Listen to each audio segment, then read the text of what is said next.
cognitivo, cuando ya tiene un impacto sobre el rendimiento funcional cotidiano del individuo, pues estaríamos hablando de un deterioro cognitivo mayor o lo que clásicamente se ha conocido como demencia. Entonces, dentro de las funciones cognitivas comprometidas, vamos a clasificar como dominios, ¿no? Porque ahora se habla de dominios a todas las funciones cerebrales superiores, como así las conocíamos antiguamente. Entonces, este deterioro cognitivo debe ser evidente no solamente para el paciente, porque a veces para este pasa desapercibido, sino también para su entorno, ¿no? Y que al mismo tiempo debería estar documentado por una evaluación neuropsicológica estandarizada, es decir, en este ámbito utilizamos muchos instrumentos, algunos breves, algunos más elaborados que toman incluso varios días o citas de evaluación y que esto va a corroborar el deterioro en uno o más dominios cognitivos. Y que por otro lado deberíamos descartar la presencia de un síndrome confusional que puede como que enmascarar o simular un cuadro de deterioro cognitivo. Los dominios cognitivos van a estar referidos sobre todo a la memoria y desprendiendo de esta, pues al el aprendizaje, ¿no? Pero también en algunos casos de algunos tipos de demencias se trastorna el lenguaje, funciones ejecutivas, ¿no? Todas las inherentes al lóbulo frontal, atención, la cognición social inclusive, y que muchas veces está vinculado con el sistema límbico o de las emociones. Eh, Generalmente hemos oído o leído que las personas mayores de 65 años son las que tienen pues mayor predisposición para desarrollar este tipo de deterioro. Sin embargo, pues no es excluyente de este grupo etario, ¿no? Pues, sabemos que hay algunos casos que inician en edades más tempranas, inclusive en la edad adulta temprana, ¿no? Menos de 45 años inclusive. Ciertos factores predisponen al desarrollo de estos deterioros cognitivos. Como habíamos mencionado, ¿no? La edad tiende a ser el factor asociado con más frecuencia, no es excluyente. Como por ejemplo en la enfermedad de Alzheimer tenemos que hay factores genéticos inclusive, vinculados a por ejemplo, a polipoproteína E.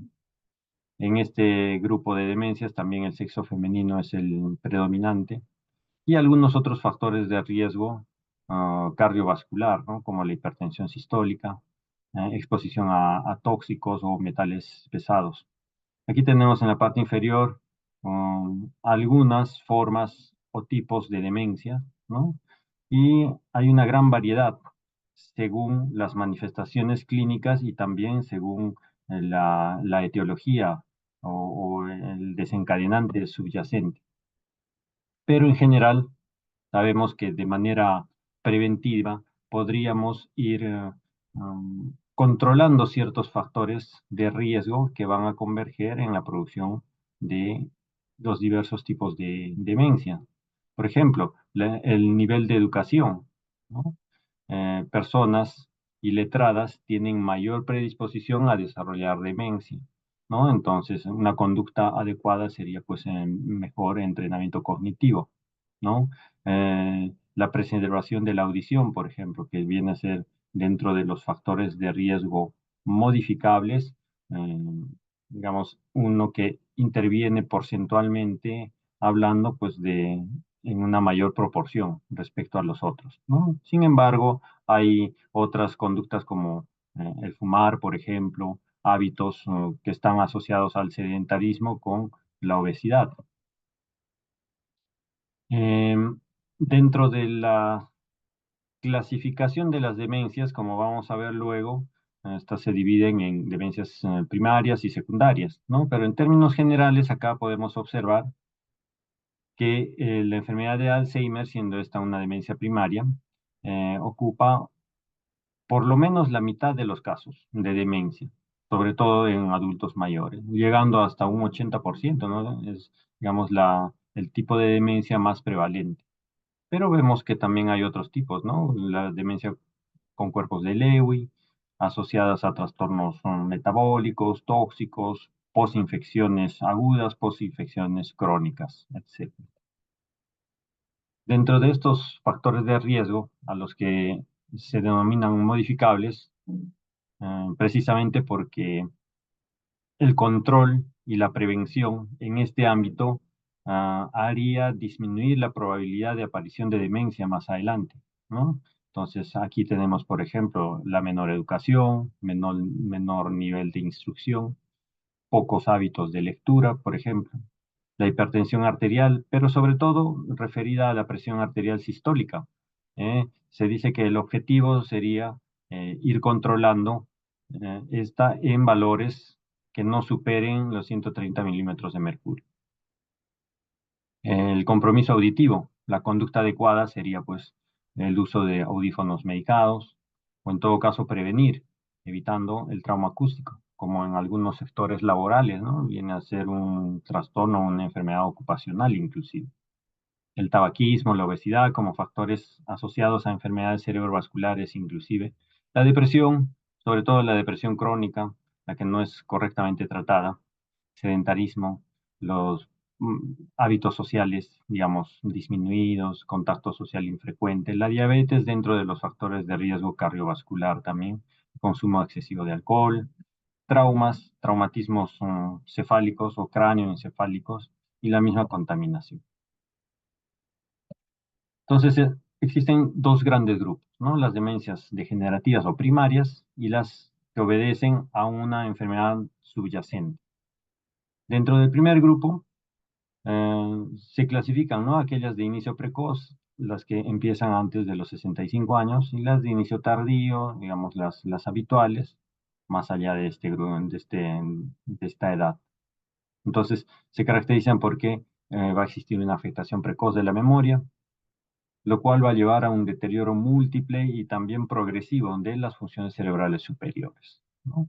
Y en el transcurso de la evolución de la enfermedad pueden aparecer síntomas psiquiátricos, ¿no?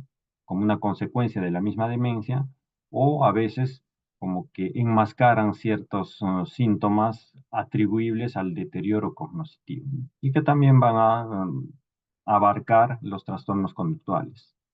Lógicamente, esta evolución va a desencadenar en un compromiso de la autonomía de la persona, ¿no?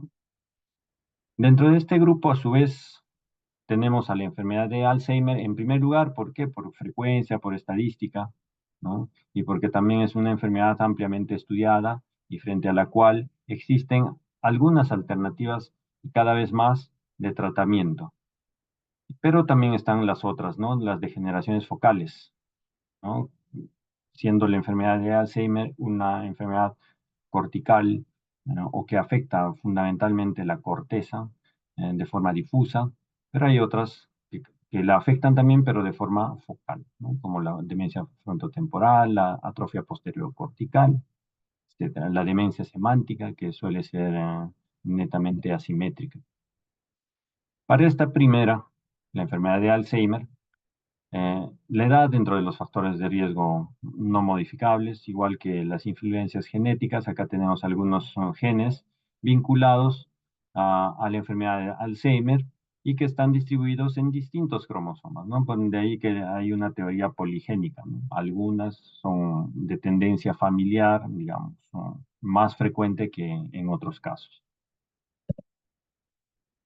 Como en las enfermedades neurodegenerativas en general, sabemos que muchas tienen en su sustrato histopatológico a la amiloide beta, la falta de aclaración de esta, la proteína tau que va a estar incorrectamente ensamblada, formando ovillos, ¿no? La alfa-sinucleína presente en algunas otras enfermedades vinculadas a los trastornos de movimiento, como el Parkinson, por ejemplo, o la demencia con cuerpos de Lewy. El TDP-43, que viene a ser una proteína crucial en el ensamblaje también de la citoarquitectura de las neuronas, ¿no?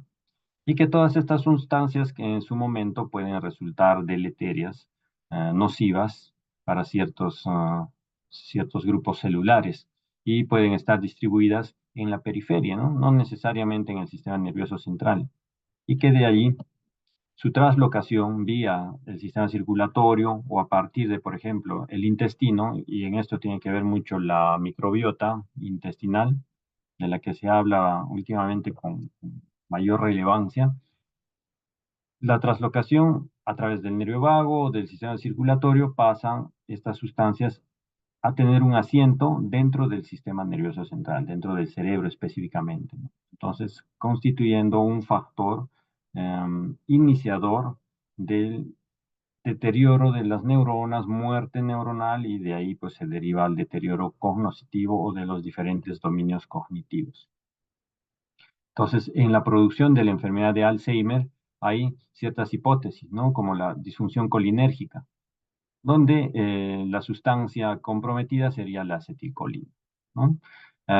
Por ejemplo, el mecanismo de excitotoxicidad por el glutamato, donde estaría involucrado el glutamato y uno de sus neurotransmisores, o perdón, uno de sus receptores, que vendría a ser el receptor NMDA, que es esencialmente un canal iónico que dejaría pasar calcio al intracelular y bajo este mecanismo, pues producir muerte neuronal también, ¿no? La cascada de amiloide, donde está comprometida el beta amiloide, formando las placas neuríticas o placas seniles, y la proteína tau, que es una proteína constituyente de la citoarquitectura, el citoesqueleto de las neuronas y que también a través de su metabolismo alterado como la hiperfosforilación formaría estos ovillos neurofibrilares responsables de también el daño y la muerte neuronal.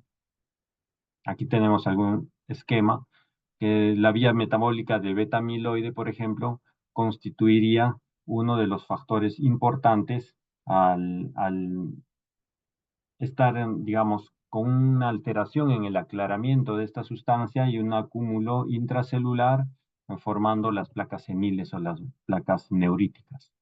Y lo mismo que habíamos anticipado, ¿no? La hiperfosforilación de la proteína tau daña la citoarquitectura a través de los microtúbulos, y esto pues va a formar los ovillos neurofibrilares que van a alterar el metabolismo neuronal, produciéndose así la muerte. Y a nivel del espacio sináptico también, ¿no? La proteína beta amiloide, con una alteración de su aclaramiento, también va a producir mayor influjo de calcio, pero este va a irse comprometiendo a medida que este receptor NMDA anormalmente va a irse integrando al intracelular, es decir, produce una internalización de estos receptores del glutamato y con esto pues se alteraría la neurotransmisión. A nivel mitocondrial, de la misma manera, ¿no?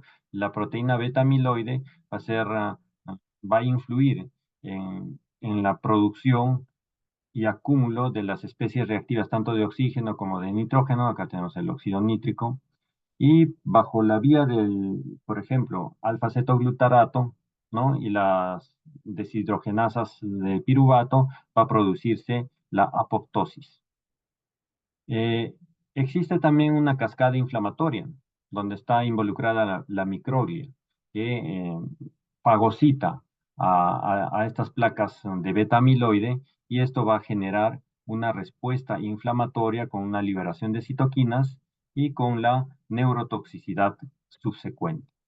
Entonces, el resultado de la muerte neuronal progresiva y masiva va a determinar la hipotrofia de ciertas zonas sensibles, donde lógicamente existía acúmulo de cuerpos neuronales, que viene a ser la sustancia gris, es decir, las regiones corticales, y de áreas tan sensibles como las regiones frontales, parietales y sobre todo temporales, ¿no? Entonces va a existir una disminución progresiva del volumen cerebral, pero a expensas de la disminución del volumen cortical. Entonces, esta, este proceso donde va a estar involucrado el beta amiloide va a tener estadios iniciales que son eh, asintomáticos, pasando por una neurodegeneración ya oligosintomática hasta que finalmente se produce la demencia. Y esto se va a observar en un estadio intermedio y en uno posterior en la resonancia magnética inclusive. Y en la anatomía patológica también, ¿no? Con tinciones especiales se ve que resaltan, digamos, a nivel cortical del hipocampo, los ovillos neurofibrilares que contienen pues, la proteína tau hiperfosforilada, ¿no? Aquí observamos una disminución del volumen cortical, del hipocampo, también por otro lado. En esta parte inferior vemos los ovillos neurofibrilares, placas neuríticas, ¿no? De beta amiloide. En las neuroimágenes funcionales se puede apreciar, ¿no? Incluso la distribución de las placas de beta amiloide comparando con un cerebro normal, ¿no?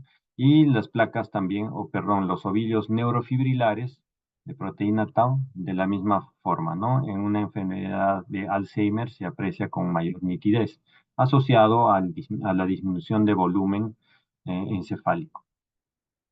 Dentro de las demencias secundarias, o bueno, antes de las secundarias están las demencias plus, que se caracterizan por presentar el deterioro cognitivo, pero adicionalmente algún otro tipo de trastorno neurológico que puede comprometer por ejemplo, al ámbito de los movimientos, ¿no? Trastornos de movimiento, y aquí observamos, por ejemplo, a las demencias con cuerpos de Lewy, dentro de este grupo, la más frecuente, pero también observamos a la enfermedad de Parkinson, que en un estadio avanzado, si bien es cierto, inicia con un trastorno de movimiento, con bradicinesia, hipocinesia, temblor en reposo. En un estadio más avanzado de la enfermedad desarrollan deterioro cognitivo y demencia.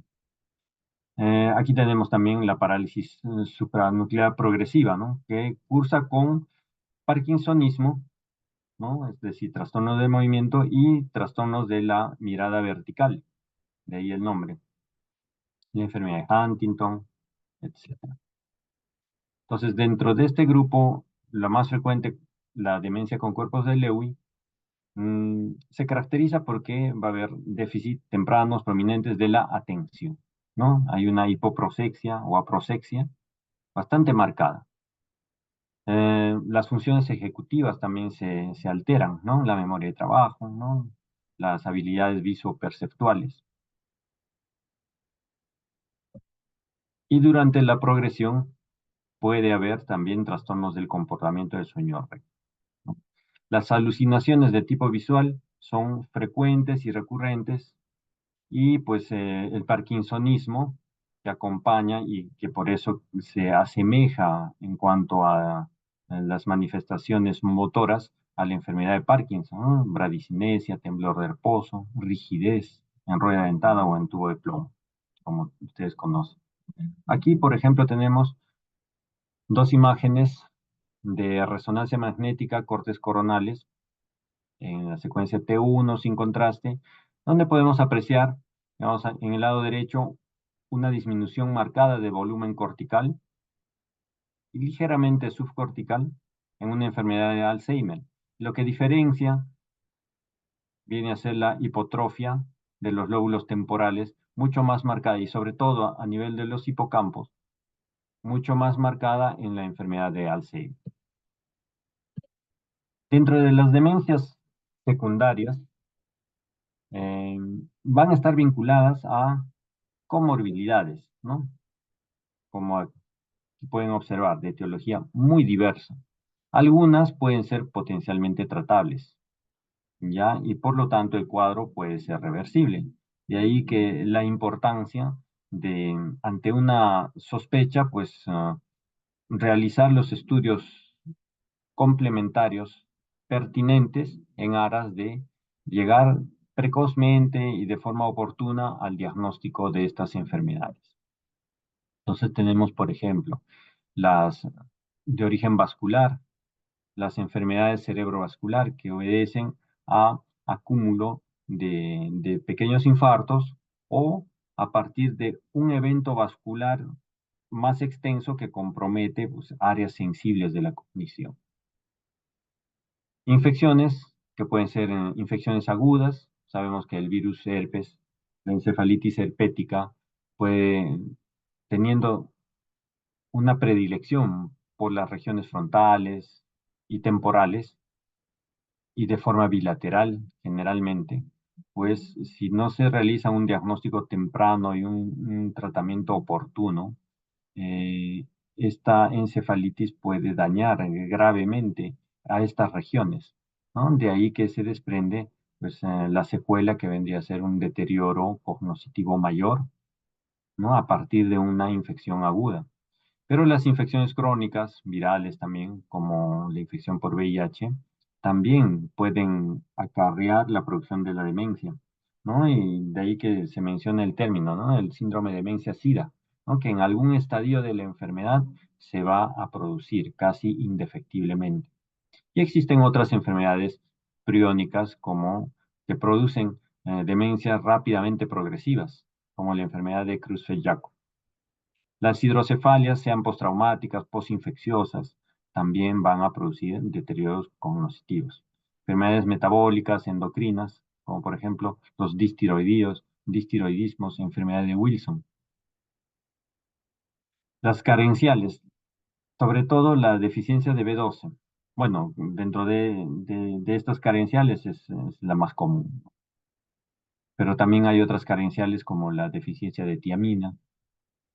Las postraumáticas, el trauma cráneoencefálico, ¿no? Incluso en deportistas, que se ha descrito últimamente, digamos, teniendo un número mucho mayor de casos reportados, ¿no? La esclerosis múltiple, atendiendo a enfermedades inflamatorias, autoinmunes, de tipo desmielinizante del sistema nervioso central.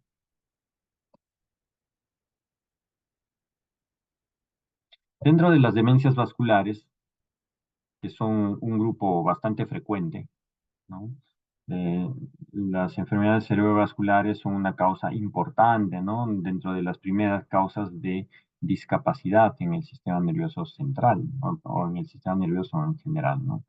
Entonces, eh, podemos distribuirlas topográficamente, aquellas corticales, subcorticales, la enfermedad de Binswanger o las demencias talámicas. Para su producción, hay de por medio, digamos, mecanismos subyacentes, como la arteriopatía hipertensiva, por ejemplo, que viene a ser un espectro, ¿no? Uno puede dar microsangrados acumulativos a nivel profundo en el encéfalo. Con esto también existe el aumento del volumen de los espacios perivasculares, ¿no? Los espacios de Virchow-Robin. Eh, puede haber, digamos, acúmulo también de infartos lacunares o pequeños o simplemente microisquemias, ¿no? A nivel profundo, encefálico, y esto va a ir deteriorando las funciones cerebrales superiores. O asociado a esta arteriopatía hipertensiva, ¿no? Los picos hipertensivos pueden desencadenar simplemente un evento hemorrágico cuyo asiento generalmente es a nivel de ganglios basales, es decir, a nivel profundo en el encéfalo. Y por otro lado, ¿no? El espectro de la angiopatía amiloide cerebral, que también se caracteriza porque pueden presentar microsangrados o sangrados más grandes, ¿no? De mayor volumen, siderosis cortical superficial, problemas de la sustancia blanca, eh, hemorragias subaracnoideas, etc. Entonces, las características hemorragias lobares y las hemorragias profundas. Estas últimas asociadas a arteriopatía hipertensiva y las lobares a angiopatía amiloide. Aquí también tenemos, por ejemplo, los stroke múltiples a nivel cortical, pero también ocurren en las zonas limítrofes de territorios vasculares diferentes, ¿no? Donde existe una vascularización un poco, digamos, más proclive ante situaciones que disminuyan el flujo sanguíneo cerebral a producir infartos o microinfartos. En general, la demencia o las demencias necesitan un abordaje clínico, ¿no? Abocándonos pues a los síntomas cognitivos y para esto necesitamos tener presente las características de los dominios cognitivos, su asiento anatómico y también las formas como poder evaluar. Por otro lado, pueden presentar síntomas psiquiátricos y del comportamiento, y esto va a conllevar en su progresión, sobre todo, a alteraciones funcionales. Entonces, luego de esto, nos plantearemos el diagnóstico, pero a partir de la valoración de cada uno de los dominios cognitivos, sobre todo desde los más frecuentemente afectados, los más saltantes, los que incluso el paciente puede ya empezar a hacer conciencia de de sus limitaciones que está experimentando o el entorno más cercano del paciente. La amnesia, que viene a ser una, una alteración de un dominio cognitivo muy frecuente en la mayoría de de las demencias, entonces se caracteriza pues porque la memoria reciente es la más frecuentemente comprometida al inicio, luego está la memoria remota, ¿no? Estos pacientes pueden recordar eventos muy antiguos, porque estos ya están en un almacenamiento, ¿no? En un ámbito que todavía no se ha afectado. Y la memoria reciente, es decir, la dificultad para retener información nueva, cuyo ámbito está pues más a nivel de los lóbulos temporales, mediales, profundos, ¿no? Entonces va a tener por eso la característica de una amnesia reciente. Trastornos del lenguaje, sobre todo cuando la demencia ya pues avanza, ¿no? Pueden tener al inicio eh, anomia, una dificultad para encontrar ciertas palabras, para denominar ciertas circunstancias, ciertos objetos, inclusive para recordar los nombres de personas allegadas y que más adelante hasta los propios familiares cercanos no los va a poder reconocer de nombre, ¿no? La alteración de la praxia, es decir, de aquellas capacidades previamente aprendidas, también se va a manifestar, ¿no? Va a deteriorar la ejecución de ciertas actividades, ¿no? Y hay formas de evaluar, ¿no? Con la praxia ideatoria, ideomotoria. Es frecuente que, los familiares, por ejemplo, manifiesten eh, del anciano que deja la hornilla de la cocina prendida o el caño o algún otro aparato, ¿no? Entonces, objetos de uso habitual y ya, digamos, en este ámbito el paciente va a perder sus destrezas, ¿no? Y cuando uno evalúa a los pacientes, por ejemplo, se evalúa la praxia del vestido, ¿no? Se le invita al paciente a que, si está con una camisa, una blusa, se desabotone de forma secuencial y luego abotone nuevamente de forma secuencial. Entonces, en esas conductas erráticas, a veces digamos, con perseveración de un acto simple, pero no es capaz de construir todo el acto como para poder lograr abotonarse toda la camisa, es que nos damos cuenta que tiene problemas de praxis.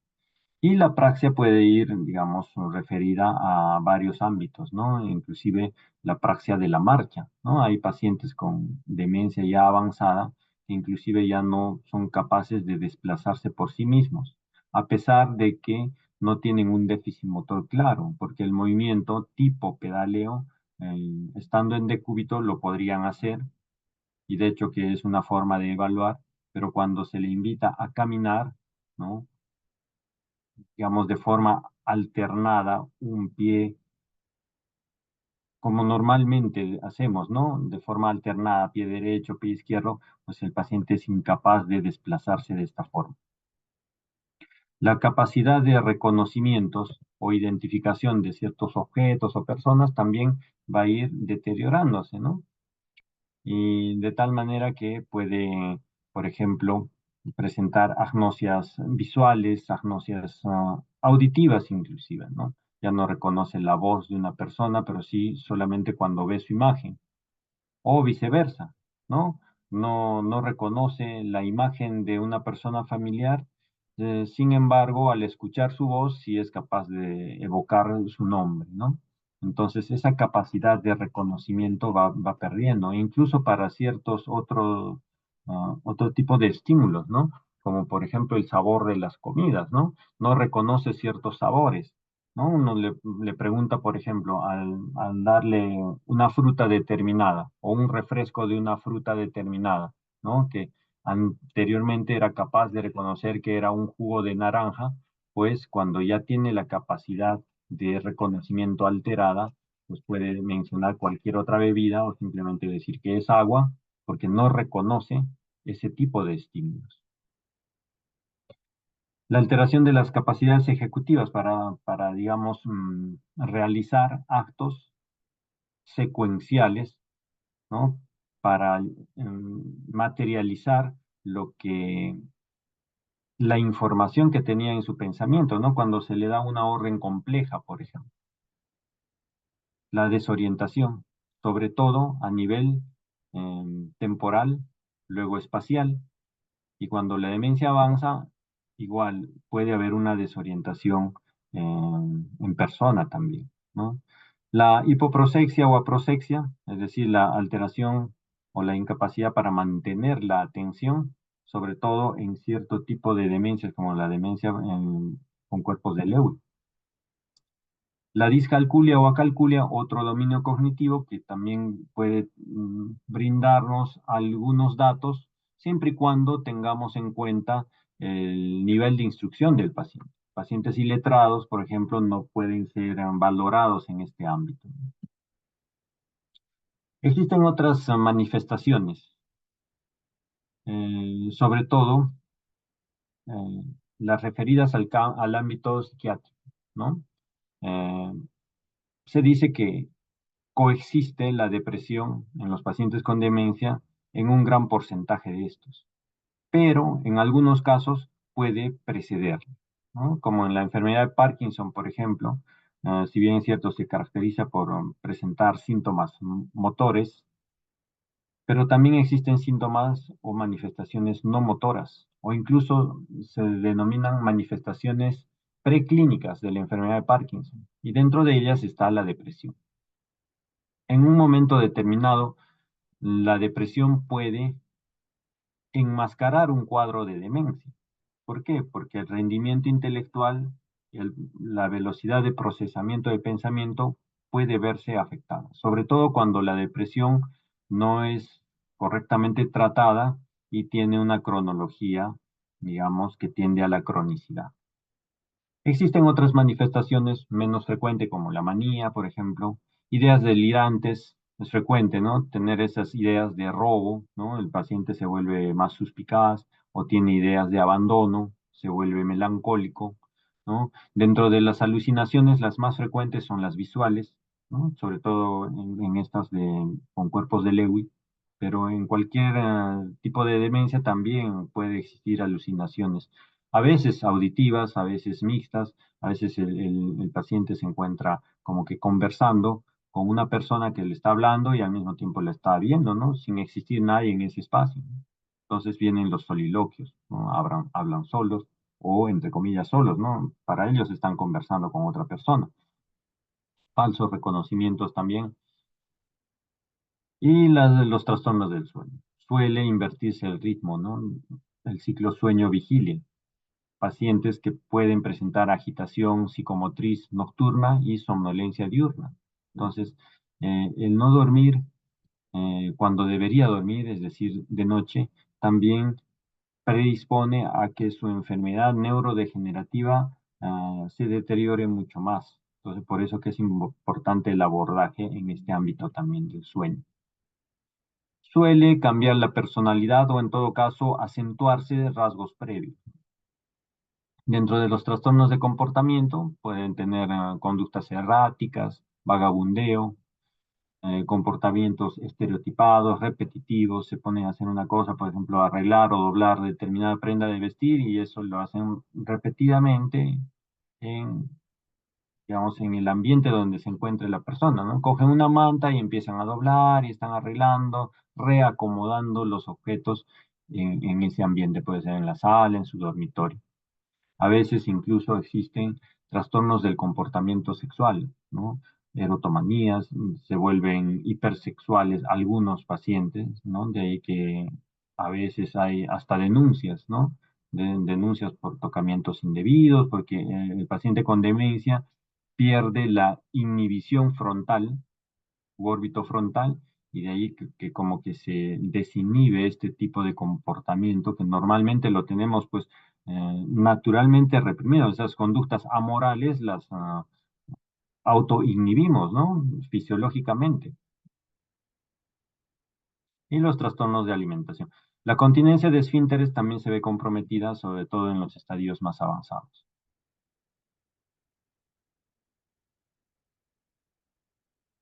Las actividades instrumentales de la vida diaria, por ejemplo, las domésticas, ¿no? Eh, se ven comprometidas, ¿no? Por ejemplo, la limpieza, el orden de sus objetos personales, actividades financieras, eh, control de la medicación, que es lo más frecuente, ¿no? Estos pacientes necesitan de una tercera persona, sea familiar, su cuidador, cuidadora, como para cumplir la polifarmacia, que también es frecuente en este grupo de pacientes, ¿no? Manejo de aparatos igual, ¿no? No saben, no recuerdan cómo encender el televisor con un control remoto o, o dejan pues, eh, por ejemplo, la cocina con la hornilla prendida, ¿no? Entonces, ese tipo de dificultades también van teniendo. Y en las actividades básicas de la vida diaria, es decir, aquellas referidas al autocuidado, ¿no? La higiene, la alimentación, etcétera, también suelen verse comprometidas, ¿no? El paciente ya eh, eh, percibe que su ropa aún sigue limpia cuando no lo está, entonces tienden a andar más descuidados, con la ropa sucia, ¿no? No reparan en que, por ejemplo, si es varón, la barba le crece y pierden ese cuidado, ¿no? De afeitarse, por ejemplo. Entonces, para un correcto manejo, primero hay que identificar de qué tipo de demencia estamos hablando, ¿no? Entonces, debemos indagar en la historia clínica respecto a los antecedentes familiares, personales, como en muchas enfermedades, ¿no? Este es el ejercicio cotidiano de nosotros, ¿no? Los médicos. Una correcta anamnesis, sobre todo orientada a las manifestaciones clínicas por las que está acudiendo este paciente, ¿no? Un correcto examen clínico nos va a permitir determinar si es que tiene alguna otra manifestación no cognitiva, alguna otra manifestación no cognitiva, como por ejemplo algún tipo de trastorno de movimiento, trastorno de la marcha, del equilibrio, algún tipo de manifestación cutánea que nos oriente a pensar que tiene algún tipo de enfermedad carencial, etcétera, ¿no? La exploración neuropsicológica aplicando los instrumentos de valoración cognitiva y la valoración funcional, ¿no? Para la cual también existen ciertas escalas, incluso muy difundidas y conocidas universalmente. Para la valoración cognitiva tenemos en el consultorio, digamos, los exámenes breves como el Mini-Mental, ¿no? Otras escalas de demencia de Blese, el test de reloj, y también pues existen otros instrumentos más elaborados como el NeuroSI, que lo aplican los neuropsicólogos, digamos, en varias sesiones, mm, como que dándonos mayor información, información más detallada y más profunda. Y las discapacidades también, ¿no? A través de los índices de Bartel, de CAS, los cuestionarios de las actividades instrumentales de la vida diaria y también para las actividades básicas existe un cuestionario que nos va a puntuar y nos va a dar una referencia de que en qué estado estamos evaluando en esa primera consulta a este paciente. Este es el ejemplo de MOCA, ¿no? Que valora, por ejemplo, las capacidades visoespaciales, ejecutivas, la identificación. Bueno, este es un MOCA que ha sido, si bien es cierto, validada a nuestro idioma, pero siempre se hace la recomendación de que se haga una validación o una adecuación con figuras más regionales, ¿no? Como para tener una mejor evaluación de pacientes de nuestro medio, ¿no? Este mismo instrumento evalúa la memoria, la atención, lenguaje, ¿no? Recuerdo diferido y va puntuándose sobre un puntaje total posible de 30.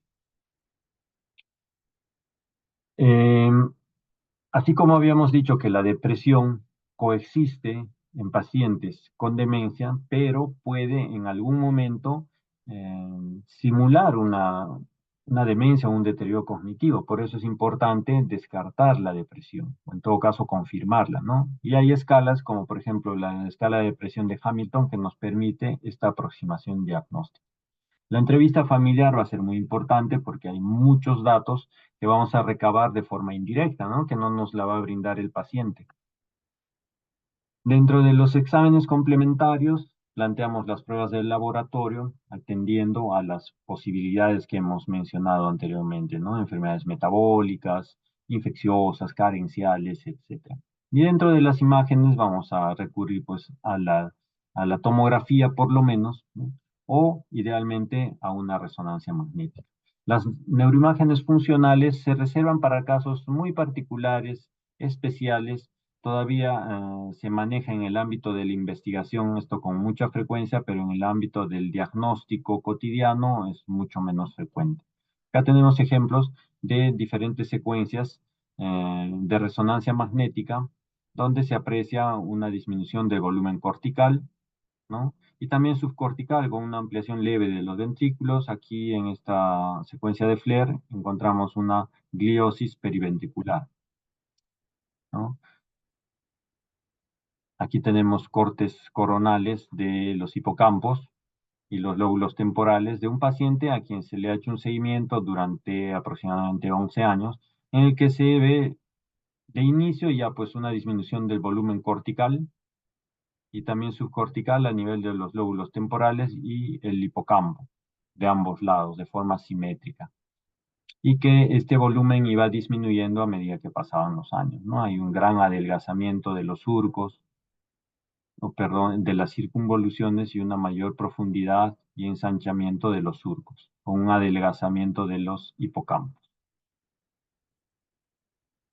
Y en este otro tipo de demencia, que viene a ser la demencia semántica, en la que existe una disminución igual, ¿no? De volumen cortical a nivel frontal y temporal, pero con una marcada asimetría de compromiso. Por eso que el nombre, ¿no? Cursa con trastorno del lenguaje. En este otro tipo, ¿no? Observamos en estas secuencias de FLAIR, de resonancia, zonas de gliosis que revelan múltiples infartos corticales y subcorticales, periventriculares, bilaterales.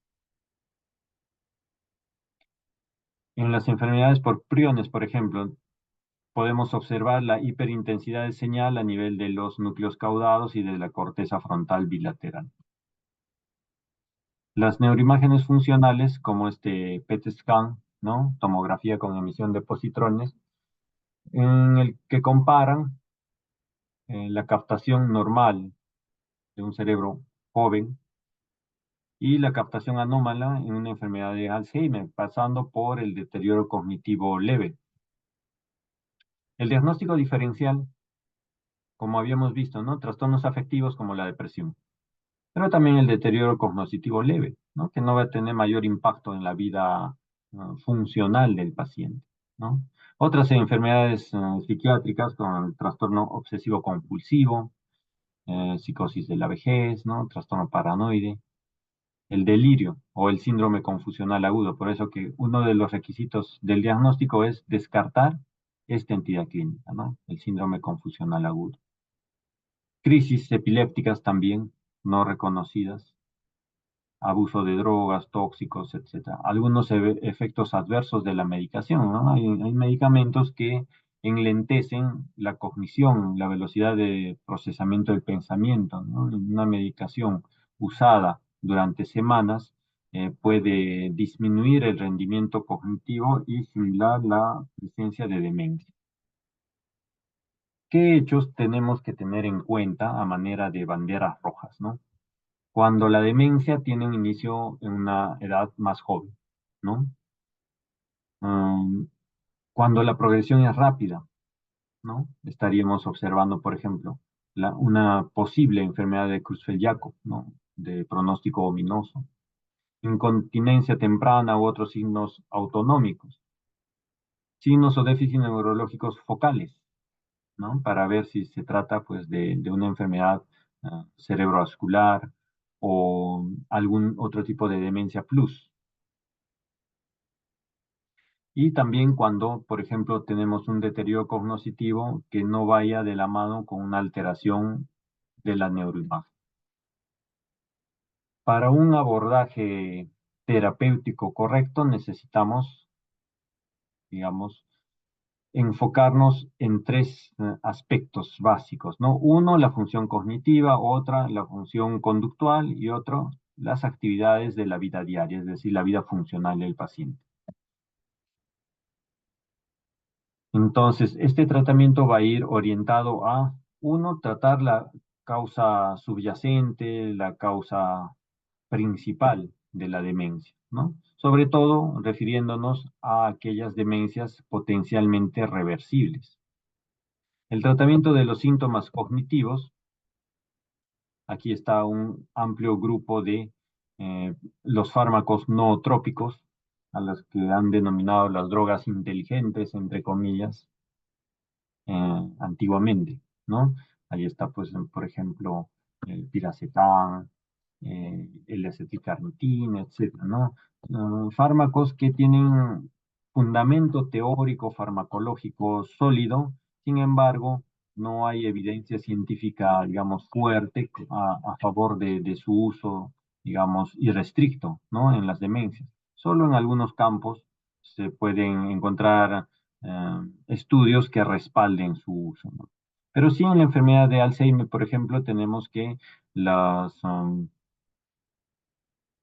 estos fármacos, el donepezil, ribastimina, que son inhibidores de la acetilcolinesterasa, ¿no? Favorecen la actividad colinérgica a nivel cortical, de tal manera que hay evidencia de que hay una ligera mejoría funcional y, por otro lado, más importante, no hay un deterioro rápido como habitualmente lo diría la historia natural de la enfermedad. Y tratamiento de los síntomas psiquiátricos, ¿no? Neurolépticos, antidepresivos, etc. Acá algunas dosis de los inhibidores de la colinesterasa, dosis iniciales de mantenimiento, y para comparar a estos con la memantina, ¿no? Por su mecanismo de acción. Pero acá tener en cuenta que, por ejemplo, la galantamina no tiene una competición o fijación con las proteínas plasmáticas, pero sí el donepezilo. Y estas propiedades farmacológicas hay que tenerlas siempre en consideración. ¿Por qué? Porque estos pacientes recibiendo polinfarmacia pueden experimentar efectos colaterales o interacciones medicamentosas no deseadas y disminuir, digamos, el efecto de estos fármacos o de los otros que estén tomando, ¿no?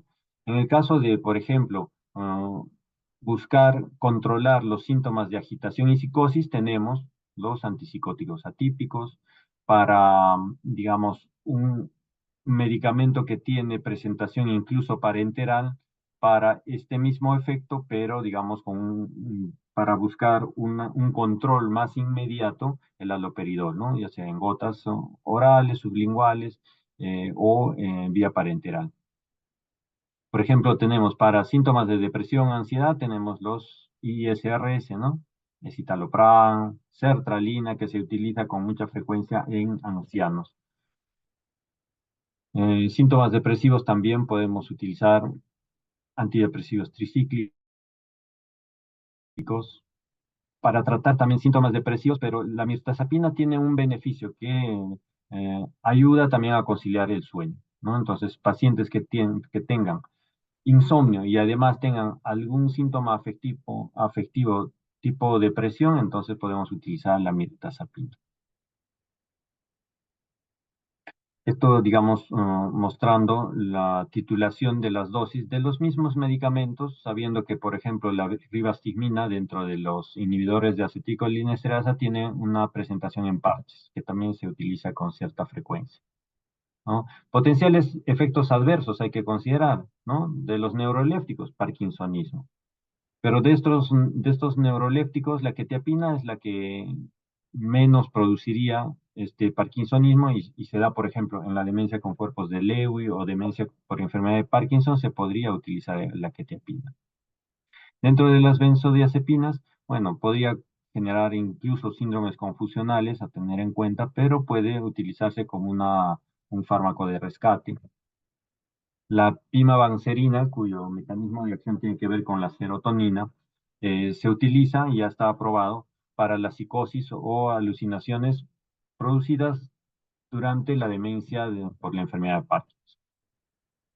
Las actividades básicas de la vida diaria, disculpen un segundo, por favor, voy a enchufar mi computadora.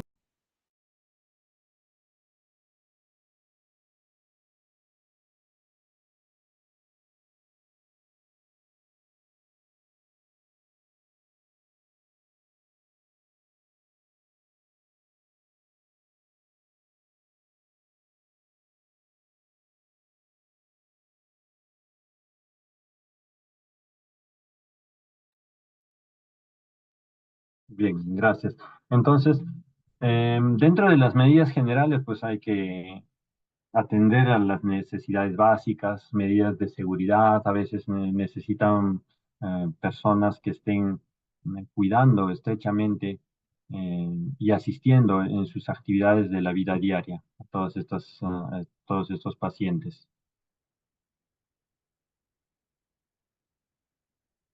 Apoyo psicológico. Se habla también de la neurorehabilitación, ¿no? Donde precisamente este apoyo psicológico y el estímulo cognitivo son cruciales para mantener y en todo caso apelar a la neuroplasticidad, porque estos pacientes pueden, digamos, de hecho que tienen todavía capacidades de neuroplasticidad, si bien no con la misma eficiencia de una persona joven, un niño, pero sí tienen todavía capacidad de neuroplasticidad como para poder estimular otros ámbitos no tan deteriorados de su cognición y sobre todo vinculado a estímulos emocionales positivos, que es lo que fija mejor la información en el cerebro. Aquí esta diapositiva muestra, por ejemplo, el porcentaje de la reducción de la prevalencia de la demencia, ¿no? Si es que ese factor de riesgo es eliminado.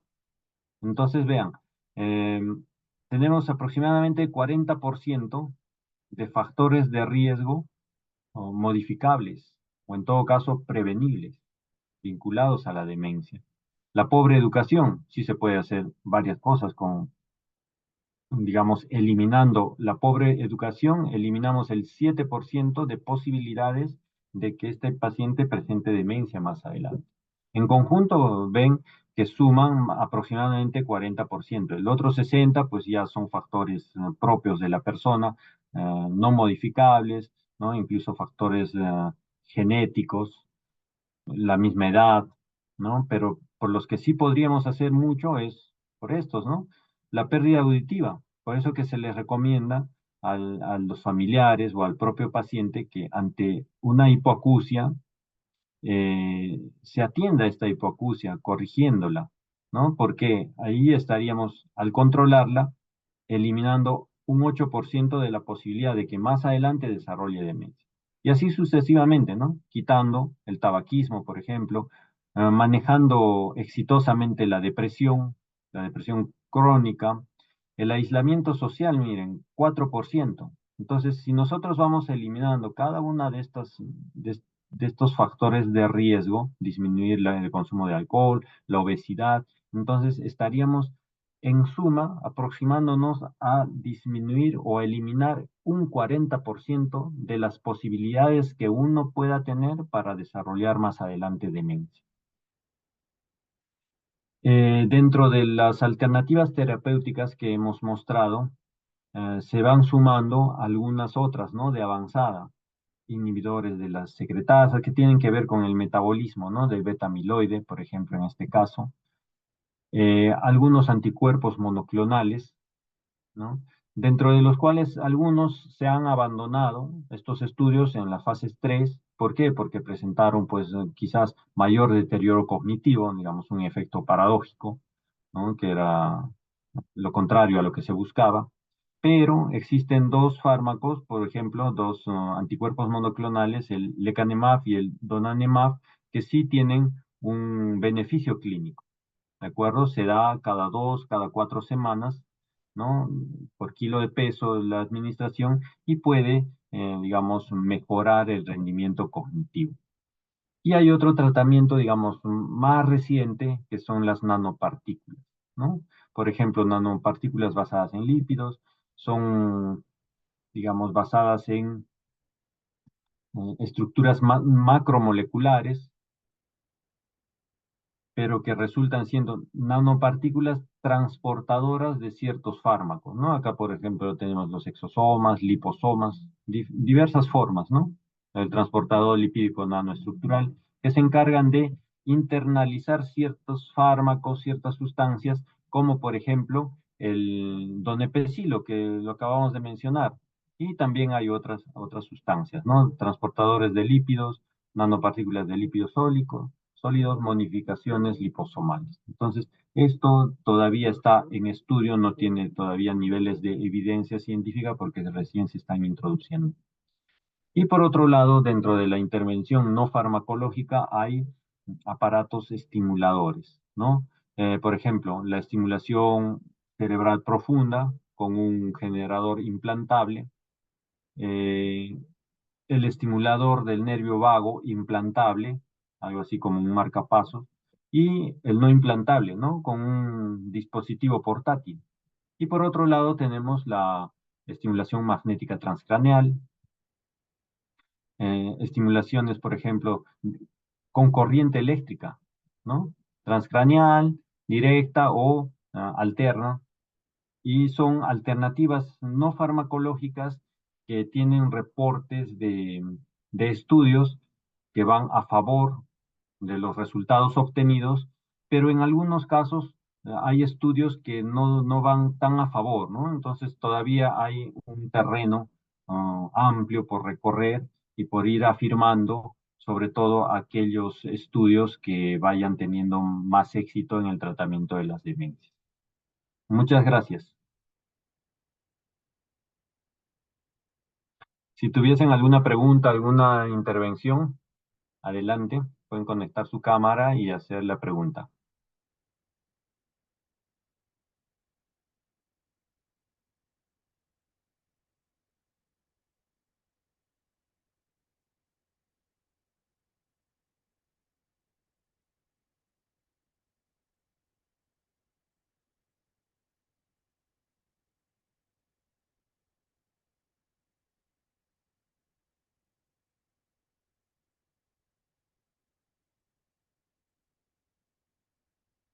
¿Todo claro?